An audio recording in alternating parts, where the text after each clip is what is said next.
नमस्कार, मी ईशा जगताप. हितगुज कार्यक्रमात आपलं स्वागत आहे.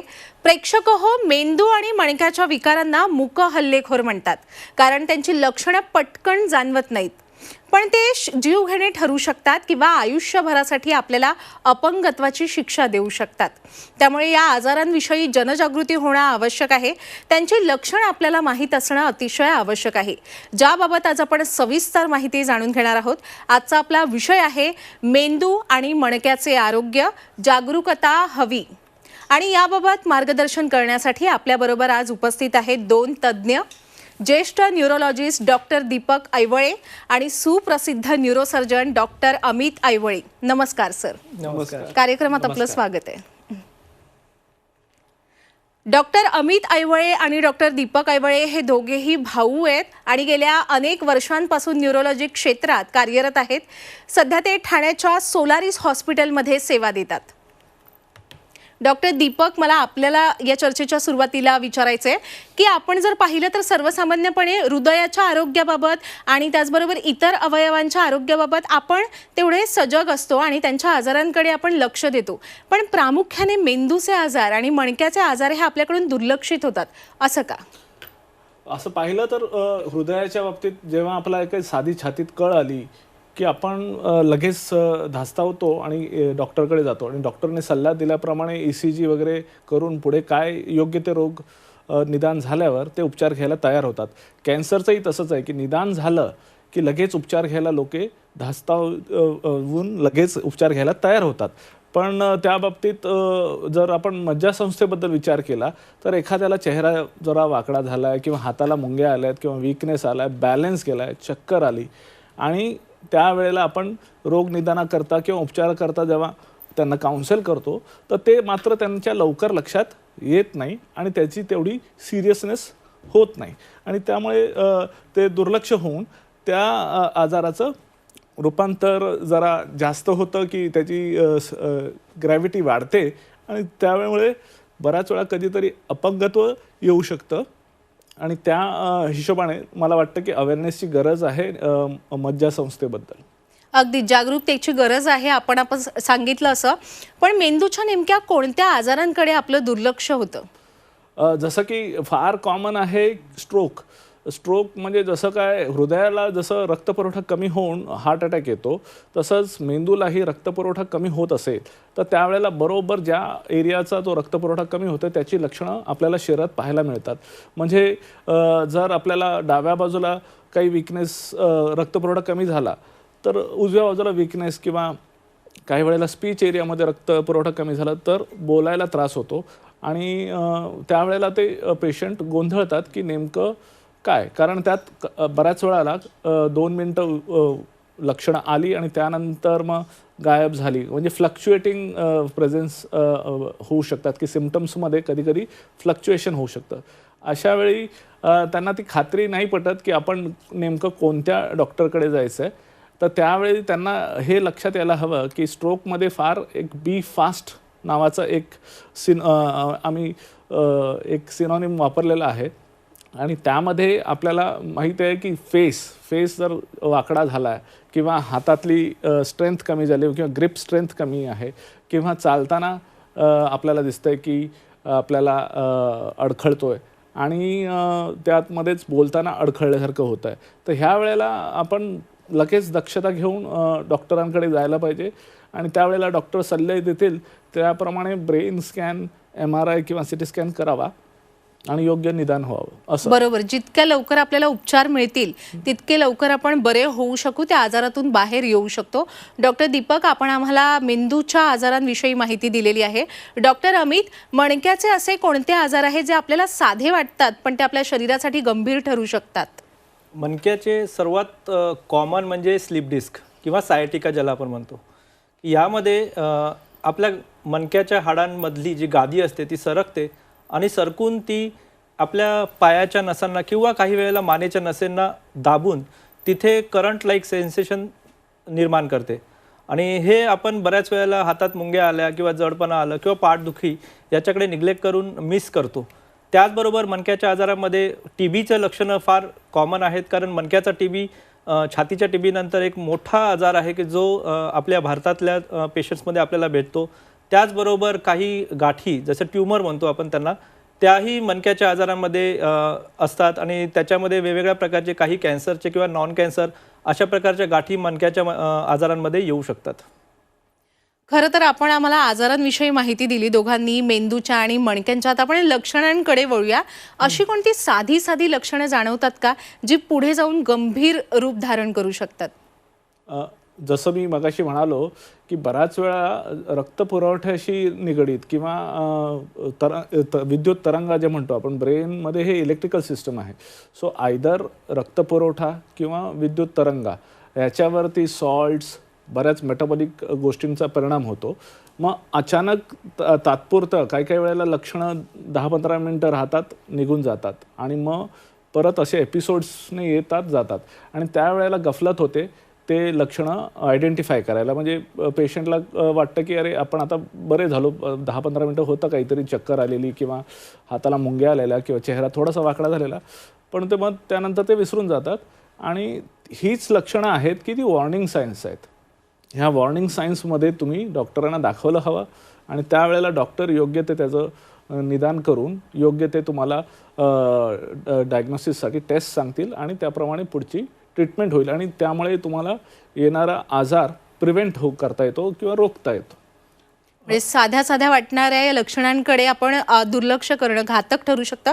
आपण बोलत होता डॉक्टर. हां, तर पाठदुखी हे वर्ल्ड स्टॅटिस्टिक्समध्ये सर्वात पहिलं कारण आहे की ज्याच्यामुळे आपण वर्क लॉस म्हणजे सुट्टी घेतो कामापासून, आणि मायग्रेन म्हणजे डोकंदुखी हा सेकंड आहे की ज्याच्यामध्ये असा कुठलाच व्यक्ती नाही आहे की जो जन्माला आला आणि त्याला पाठदुखी किंवा डोकेदुखी झाली नाही आहे. तर त्या दोन हे लक्षणं इतकी कॉमन आहेत, पण त्याची योग्य ते निदान न होता त्याच्यात टाळाटाळ ही खूप कॉमन आहे. डॉक्टर अमित, आपण मेंदूचं ऑपरेशन करता. खरं तर कोणतीही शस्त्रक्रिया म्हटलं तर रुग्ण हा घाबरतोच. त्यात जर मेंदूची शस्त्रक्रिया, मेंदूचं ऑपरेशन होणार असेल तर कोणतीही सर्वसाधारण व्यक्ती ही घाबरेलच. किती घाबरून उशीर करणं या ऑपरेशनसाठी घातक ठरू शकतो, मेंदूच्या ऑपरेशनसाठी? मेंदूचे operation definitely high risk operation म्हणले जातात, परंतु आजकाल टेक्नॉलॉजी एवढी सुधारलेली आहे की आपण वेगवेगळ्या पद्धतींचा वापर करून पेशंटला इवन शुद्धीत ठेवून त्यांच्या ऑपरेशन दरम्यान त्यांच्याशी गप्पा मारत किंवा त्यांच्या हातापायाची हालचाल मॉनिटर करत, ज्याला अवेक्रेनटोमी बोलतो, अशा प्रकारे आपण ब्रेनच्या गाठी काढू शकतो. त्याचबरोबर दुर्बिणीचे ऑपरेशन, ज्याला एंडोस्कोपिक सर्जरीज बोलल्या जातात, की ज्याच्यामध्ये आम्ही नाकाद्वारे मेंदूचे गाठी काढणं, ज्याला पिट्युटरी मॅक्रोडिनोमा म्हणतो, या प्रकारचे शस्त्रक्रिया केल्या जातात. तसंच काही एमर्जन्सी सर्जरीज ज्याच्यामध्ये मेंदूमध्ये ब्लिडिंग झाली तर त्याच्यामध्ये आपल्याला एमर्जन्सी ऑपरेशन करून त्या क्लॉट किंवा ब्लडची जी गाठ आहे ती काढण्याची गरज पडू शकते. मणक्याच्या आजारांमध्येही तसंच आहे. आजकाल दुर्बिणीने मायक्रोस्कोप अथवा एंडोस्कोप याचा वापर करून ऑपरेशन केले जातात. त्यामुळे जे डोळ्याला दिसतंय त्याला 10 गुणा मोठं करून नाजूक ऑपरेशन झाल्यामुळे लवकर रिकव्हरी, तसंच रिस्क ऑफ पॅरालिसिस किंवा कुठलाही डिफेक्ट येण्याची शक्यता फार कमी आहे. पण रुग्ण न्यूरोसर्जरीला नेमके का घाबरतात आणि प्रत्यक्षात ती किती सुरक्षित आहे? पहिलं मी जसं म्हणलो की ब्रेन हा असा ऑर्गन आहे की ज्याच्यामध्ये डिफेक्ट एकदा आला तर परमनंट राहण्याची शक्यता जास्त आहे. रिकव्हरीचे चान्सेस जसे बाकीच्या ऑर्गन्समध्ये आहेत त्याच्यामध्ये कमी आहेत. त्यामुळेच याची लक्षणांना जास्त तवज्जो देऊन आपल्याला त्याचं निदान योग्य प्रकारे करणं गरजेचं आहे. डॉक्टर दीपक, आपल्या भारतात स्ट्रोकची स्थिती काय सध्या, म्हणजे आकडे काय सांगतात? म्हणजे आपल्याला दर 4 मिनिटाला स्ट्रोक मुळे एक मृत्यू होतोय पूर्ण भारतभरात. सो इतकी ती तीव्रता आहे आणि ते अक्षरशः उशिरा रिपोर्ट केल्यामुळे, म्हणजे बऱ्याच वेळेला त्यात एक आहे की गोल्डन आवर म्हणतो आपण, गोल्डन आवरमध्ये भेटलं तर आपल्याला सगळ्या तपासण्या करायला वेळ भेटतो. तपासण्या करून योग्य ते निदान करून काही वेळेला एक थ्रॉम्बोलिसिस ही प्रक्रिया आहे ती करतो आपण आणि त्यानंतर जर त्यानेही होत नसेल तर आपल्याला मेकॅनिकल थ्रॉम्बेक्टॉमी हा एक म्हणजे कॅथलॅब थ्रू आपण ते थ्रॉम्बस म्हणजे क्लॉट तो रक्तांच्या वाहिन्यांमधून बाहेर काढतो. तर हे सर्व जर लवकरात लवकर केलं तर आपल्याला ते करता येतं. उशीर झाला की आपल्याला हे पर्याय वापरता येत नाहीत आणि त्यामुळे बऱ्याच वेळा आपल्याला जो वीकनेस आहे किंवा जे काही अपंगत्व आहे त्याला आपल्याला सामोरं जावं लागतं. आणि ही मोस्ट कॉमन मंडळी जी आहेत ही मिडल एजमधली म्हणजे वर्किंग क्लास, आणि त्यामुळे बऱ्याच वेळा आयदर ती डेथ होते आणि त्या फॅमिलीला पुढच्या परिस्थितीला सामोरं जावं लागतं, किंवा एक अपंग व्यक्तीची देखभाल करायला घरात आपल्याला माणसं कमी पडतात. तर ही सध्याची स्थिती आहे की स्ट्रोककडे अवेअरनेस नसल्यामुळे आपल्याला डिसेबिलिटीला सामोरं जावं लागतं आणि ते मध्यम वयातल्या लोकांमध्ये जरा जास्त आहे. आधी आपण म्हणायचो की वृद्धत्व आल्यानंतरच हार्ट अटॅक आणि स्ट्रोक अशा गोष्टी होतात, पण आता फार कॉमन आहे. दगादगीच्या जीवनात स्ट्रेस हा एक कॉमन फॅक्टर आहे. Apart from diabetes, BP, cholesterol, तुमचं स्ट्रेस आणि तुमचं सिडेंटरी लाईफस्टाईल म्हणजे तुमची काय म्हणतात मेहनतीचं काम कमी आहे, बैठं काम जास्त आहे, बैठी काम जास्त असल्यामुळे आणि मानसिक ताण जास्त असल्यामुळे हे त्यात भर पडते. आणि ह्या ताणामध्येच तुम्हाला लक्षात येत नाही की आपल्याला योग्य ती अवेअरनेस ठेवून लवकर लक्षणं रिपोर्ट करावीत. दर 4थ्या मिनिटाला आपल्या भारतात स्ट्रोकमुळे एका व्यक्तीचा मृत्यू होतोय. म्हणजे परिस्थिती खरोखर खूप गंभीर आहे. आणि अशीच एक परिस्थिती आणखी एका बाबतीत सुद्धा गंभीर आहे. डॉक्टर अमित, आता मणक्याचे विकार हे तरुणांमध्ये जास्त प्रमाणात आढळायला लागले. तरुणांना त्याचा जास्त त्रास होतो. याचं मूळ कारण काय आहे? याचं मूळ कारण म्हणजे पहिलं तर मैदानी खेळ हे कमी झालेले आहेत. लहान मुलांपासून याच्या आजाराची सुरुवात व्हायला लागली आहे की लहान मुलं बाहेरची खेळ कमी झाल्यामुळे घरात असल्यामुळे त्यांच्या मणक्याची जी व्यायाम व्हायला हवी किंवा जी लवचिकता असायला हवी ती लहानपणापासूनच तयार होत नाही. दुसरं म्हणजे आपली लाईफस्टाईल, जसं आता IT इंडस्ट्री आहे की ज्याच्यात आपल्याला बसून कॉम्प्युटरवरती काम करण्याची गरज पडते, त्यामुळे मानेची होणारी हालचाल किंवा बसून असल्यामुळे पाठीवर आलेला ताण, या सगळ्या गोष्टीमुळे पाठीचे जे स्नायू आहेत ते कमजोर झालेले असतात. बोन्सला आवश्यक असलेलं विटॅमिन्स कमी मिळाल्यामुळे विटॅमिन D ची कमतरता, उन्हामुळे जात नाहीत, खेळत नाहीत त्यामुळे, आणि त्याचबरोबर आवश्यक असलेला व्यायाम हा अपुरा पडत असल्यामुळे जेव्हा आपण एखादं स्ट्रेसफुल ॲक्टिव्हिटी सडनली करायला जातो तर स्लीप डिस्क खूप कॉमन आहे. त्याचबरोबर वयोवृद्ध अथवा लेडीजमध्ये ऑस्टिओपोरोसिस म्हणजे बोनमध्ये असलेल्या कॅल्शियमची कमतरता, यामुळे बोन्सचे फ्रॅक्चर्स होणं खूप कॉमन झालेलं आहे. आपण आजवर अनेक शस्त्रक्रिया केल्या असतील, अनेक रुग्णांवर उपचार केले असतील, अशी काही उदाहरणं आहेत का की जागरूकतेमुळे रुग्ण आपल्याकडे वेळेत पोहोचला आणि त्याच्यावर वेळेत उपचार करता आले आणि रुग्णाचा जीव वाचला? हो, नक्कीच. म्हणजे आम्ही असेही रुग्ण पाहिले आहेत की 2 मिनिटाच्या अंतरावर एक अद्ययावत हॉस्पिटल आहे आणि फक्त काय म्हणता येईल की एक तर अवेअरनेस नसल्यामुळे, माहिती नसल्यामुळे किंवा हलगर्जीपणा, म्हणजे एखाद्या स्ट्रोकची लक्षणं म्हणजे चक्कर आली किंवा चेहरा थोडासा वाकडा झाला आणि बोलताना अडखळल्यासारखं वाटलं आणि ते थोड्या वेळाने 15-20 मिनिटांनी बरं झालं, म्हणून आपण उद्या सकाळी जाऊया डॉक्टरांना भेटायला, आता रात्री आराम करतो, बरं वाटेल, आणि असं सांगून झोपलेला व्यक्ती सकाळी उठवायला गेलं तर एक बाजू पूर्ण गेलेली आणि बोलता येत नाही अशी स्थिती सकाळी आपण उठलं तर पाहतोय, आणि मग त्या स्थितीत ते हॉस्पिटलमध्ये घेऊन येतात. तेव्हा कुठेतरी उशीर झालेला असतो, त्यामुळे उपचारांचीही मर्यादा येते आणि त्यामुळे रिकव्हरीचेही चान्सेस कमी होऊन जातात. आणि त्या उलट एखादा व्यक्ती जो की शहरापासून दूर आहे, त्याला अनुभव असल्यामुळे, त्याला एखाद्या माहितीतला रुग्ण तसा असल्यामुळे त्याने लवकर स्टेप्स घेतले आणि तो त्याच वेळी रात्री अपरात्री का होईना पण तो लगेच हॉस्पिटलकडे त्याने धाव घेतली. त्याचा वेळेत MRI झाला, त्याला वेळेत थ्रोम्बोलिसिसचं औषध देण्यात आलं. नशिबाने तो रुग्ण त्या उपचाराला त्याने रिस्पॉन्स दिला आणि तो जो बोलताना हा वीक झालेला किंवा एका बाजूला वीकनेस आलेला तो त्या औषधाने पूर्ण बरा झाला. म्हणजे आपण जे काय दक्षता घेऊन जे काही स्टेप्स पावलं उचलू त्यामध्ये हे आपल्याला चांगले रिझल्ट्स पाहायला मिळतात. पण त्या उलट जर आपण हलगर्जीपणा केला तर ते आयुष्यभरासाठी अपंगत्व देऊ शकतं. म्हणजे या रुग्णाच्या बाबत आपण म्हणू शकतो की काळ आला होता पण वेळ आली नव्हती आणि सोबतच आपण त्यांचा जीव वाचवला, त्यांना नवजीवन दिलं. डॉक्टर, म्हणजे सर्वसाधारणपणे आपण हृदयाचं चेकअप करून घेतो किंवा इतर काही मला आजार आहे का अशा आपण सर्वसामान्य चाचण्या करून घेतो. कर्करोगाच्या सुद्धा चाचण्या करून घेतात सर्वसामान्य व्यक्ती, पण प्रामुख्याने म्हणजे विशेषतः मेंदूच्या आजार काही आहेत का आपल्याला, यासाठी कोणत्या चाचण्या आपण करून घेत नाही. तर यासाठी कोणत्या चाचण्या करून घेणं आवश्यक आहे? मेंदू हा इतर अवयवांप्रमाणेच आपल्या एका शरीराचा पूर्ण भाग आहे. सो हे सर्व अवयव एकमेकांशी कोऑर्डिनेट करून चालत असतात. तर तसंच की ह्या सगळ्यांचे कॉमन रिस्क फॅक्टर्स आहेत. म्हणजे आपण म्हणतो cardio risk factors, cardiovascular risk factors. So तसंच सेरिब्रोवॅस्क्युलर रिस्क फॅक्टर्स ह्या दोघांमध्ये कॉमन दुवा आहे. म्हणजे डायबिटीजमुळे मेंदूला रक्तपुरवठा करणाऱ्या रक्तवाहिन्या, किंवा कोलेस्ट्रॉलमुळे असो, किंवा रक्तदाबाच्या आजारामुळे असो, इवन थायरॉईडसारखं जो हॉर्मोनल प्रॉब्लेम्स आहेत ते आपल्या मेंदूच्या रक्तपुरवठ्यावरती परिणाम करू शकतात. काही वेळेला विटॅमिन B12 म्हणजे त्या जीवनसत्वाची डेफिशियन्सी त्यासुद्धा मेंदूवरती परिणाम करतात. तर आपल्याला एक कॉमन बॅटरी ऑफ टेस्ट्स म्हणजे आपण ॲन्युअल चेकअप म्हणतो, त्यामध्ये सेरिब्रोवॅस्क्युलर रिस्क फॅक्टर्समध्ये हे डायबिटीज, BP, कोलेस्ट्रॉल, थायरॉईड आणि किडनी फंक्शन, त्या व्यतिरिक्त कारण हृदयाचा संबंध रक्तपुरवठ्याशी आहे म्हणून ECG असे ॲन्युअल चेकअप करावेत. आणि लक्षणानुरूप तुमच्या फॅमिली डॉक्टर्सशी कन्सल्ट करून अजून काही जे स्पेसिफिक तपासण्या आहेत त्या करून घ्याव्यात. डॉक्टर, आपण आजवर अनेक नामांकित अशा रुग्णालयांमध्ये सेवा दिलेली आहे आणि न्यूरोलॉजी क्षेत्रात अनेक वर्षांचा आपल्याला अनुभव आहे. आता आपण सोलारिस या आपल्या स्वतःच्या रुग्णालयात सेवा देत आहे, आपण कार्यरत आहात. या रुग्णालयात कोणत्या सुविधा आहेत उपलब्ध?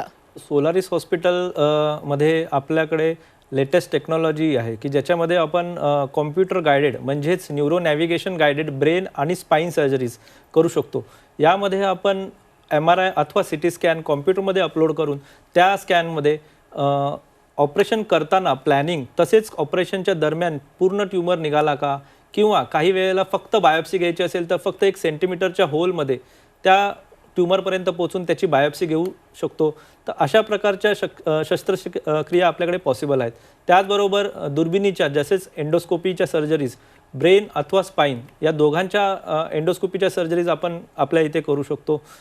तसेच इंट्रॉप मॉनिटरिंग म्हणजेच ऑपरेशन दरम्यान आपल्या हातापायाची सेन्सेशन घेऊन जाणाऱ्या नसांचं तसेच बोलण्याची शक्ती याची मॉनिटरिंग करत आपण ऑपरेशन करू शकतो. त्यामुळे अपंगत्व येण्याची शक्यता फार कमी आहे. ICU दक्षता विभाग असतो, तो अतिदक्षता विभाग आहे. त्यामध्ये आपल्याकडे व्हिडिओ EEG मॉनिटरिंग आपण करू शकतो. म्हणजे काही वेळेला काही पेशंट्स बेशुद्ध अवस्थेत असतात, तर त्यामध्ये सिडेशन देऊन आपण ठेवलेलं असतं. काही वेळेला त्यांना फिट्स येत असतात, तर त्यांच्या मेंदूच्या तरंगा पाहण्यासाठी आपल्याकडे कंटिन्युअस EEG मॉनिटरिंग हे एक अजून आहे की त्यामुळे आपल्याला औषधांचं टायट्रेशन आणि हॉस्पिटल किंवा ICU स्टे आपल्याला कमीत कमी करता येतो आणि औषधांची मात्रा ॲडजस्ट करायला त्याची मदत होते. प्रेक्षक हो, आपला मेंदू आणि आपला मणका हे आपल्या शरीरातले अत्यंत महत्त्वाचे अवयव आहेतच, शिवाय ते आपल्या विचारांचे, हालचालींचे आणि व्यक्तिमत्वाचे केंद्र सुद्धा आहेत. त्यामुळे त्यांबाबत जर काहीही आपल्याला त्रास जाणवला तर ताबडतोब डॉक्टरांकडे जाऊन त्यांच्या सल्ल्यानं औषधोपचार करून घेणं अत्यंत महत्त्वाचं आहे. लक्षात घ्या, मेंदू आणि मणक्याकडे दुर्लक्ष म्हणजे आयुष्याकडे दुर्लक्ष. डॉक्टर, खरं तर मेंदू आणि मणका हे दोन्ही आपल्या मज्जासंस्थेतील सुद्धा महत्त्वाचे घटक आहेत, पण त्याचबरोबर मज्जासंस्थेत अनेक नसा आणि स्नायू सुद्धा असतात. या नसा आणि स्नायूंचे आजार कसे ओळखावे? म्हणजे नक्कीच, म्हणजे आपल्याला अवेअरनेसच्या हिशोबाने विचार केला तर मेंदूबद्दल काही लोक समजतात, मणक्याबद्दलही समजतात, पण नर्व्स म्हणजे जसं काय आपल्या इलेक्ट्रिकल सर्किटचे वायर्स असतात तशा नर्व्स आपल्या शरीरात त्या इलेक्ट्रिकल वायर्सचं काम करत असतात. त्या सिग्नल्स घेऊन जातात आणि माघारी नेतात मेंदूकडे, आणि त्या सिग्नल्सवरच आपले चालणं फिरणं, आपल्याला संवेदना होणं की चटका लागतोय, टोचतंय, हे सगळं त्या नर्व्समधून होतं. तर त्याला आपण पेरिफेरल नर्व्स बोलतो, आणि त्या मणक्यातून बाहेर पडताना नर्व रूट्समधून बाहेर पडतात आणि पायांमध्ये, हातांमध्ये किंवा त्वचेला ते सप्लाय करतायत. आता ह्या नर्व्सचे आजार ओळखताना आपण त्याप्रमाणेच की जे अवयव ते सप्लाय करतात ते मसल्सला सप्लाय करतात, तर वीकनेस येऊ शकतो काही वेळेला त्या नर्व्स तळव्यांमध्ये आग होणे, पाय जड वाटणे, हातामध्ये मुंग्या येणे, हे नर्व्सचे विकार असू शकतात आणि त्याच्यामध्ये काही वेळेला बॅलन्सही जातो. तर असे गोष्टींमध्ये जेव्हा की मेंदूशी काही डायरेक्ट संबंध नाही आहे, पण हातापायाला मुंग्या येत आहेत किंवा बॅलन्स जातोय किंवा विकनेस वाटतं, आपण बसल्या ठिकाणी उठायला गुडघ्यावर जोर देऊन उठावं लागतंय, तर त्यावेळेला डॉक्टरांना तो सल्ला घेऊन मला वाटतं नर्व्सचे काही टेस्ट असतात, नर्व कंडक्शन स्टडी आणि EMG म्हणजे मसल्सची स्टडी, ते निदान केल्यावर पुढचे टेस्ट डॉक्टर सांगतात आणि त्यामध्ये निदान झालं की त्याचा योग्य तो उपचार करता येतो. अगदीच डॉक्टर, आज आपण दोघंही या ठिकाणी उपस्थित राहिलात आणि आम्हाला एवढं मोलाचं मार्गदर्शन केलं, त्याबद्दल मी आपले आभार व्यक्त करते. धन्यवाद. थँक्यू. धन्यवाद. प्रेक्षक हो, आता वेळ झालेली आहे इथेच थांबण्याची. ताज्या घडामोडींसाठी पाहत रहा झी 24 तास.